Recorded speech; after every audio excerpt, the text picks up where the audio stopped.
Hey everyone. So unfortunately I couldn't be in class today, so I had to record this video of me talking about my article. I actually found two, one of which is more of a literature review that I found really interesting and really wanted to share. So I'll jump into that before I get into the article I did for my second journal club. So as you can see, forensic investigation approaches of searching relatives in DNA databases. This was really so that I could get a better understanding of the different sort of methods that were out there. Because I know we touched on it a little bit in lecture, but I really wanted to take a deep dive into some of these sort of topics. And I found this article that was really helpful because it had a lot of good charts and stuff. Like this one kind of takes you through exactly what is the sort of logic behind what methods are being chosen for the different. You've got genealogical searches, YSTRs, familiar searching, and you can see this article kind of goes individually through each one. So I thought it was worth noting. I'll put a citation in the description just in case you want to check it out. And then I had this really nice this chart kind of summing everything up, and yeah, I thought it was really cool. But in any case, here's the article I chose for my journal club. Development and implementation of an effective blind proficiency testing program. Basically, this is about blind experiments and sort of setting up test evidence for forensic personnel to kind of perform forensic methods on, and hopefully they get the right result. It's sort of a quality control, quality assurance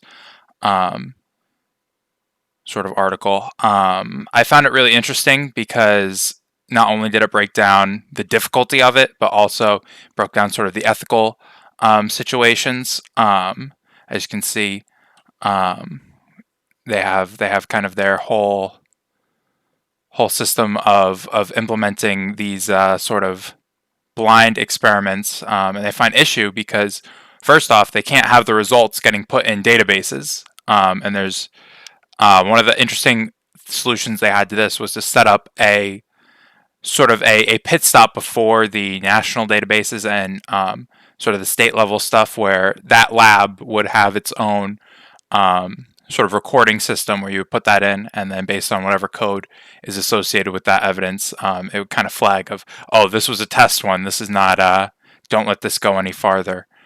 And then another interesting, they kind of break down the cost of making sort of these fake evidence packs, and they break down individually why it's difficult for each one. Obviously, the scope of this article is a little bit broader than just DNA, but I did find let's see if I can find it right here. The DNA portion of this was really interesting. Yeah, so it was basically the DNA evidence. It was too obvious because it would just be kind of too clean cut. From what it says here, which I find a little bit difficult to believe, because I feel like forensic people are pretty creative at.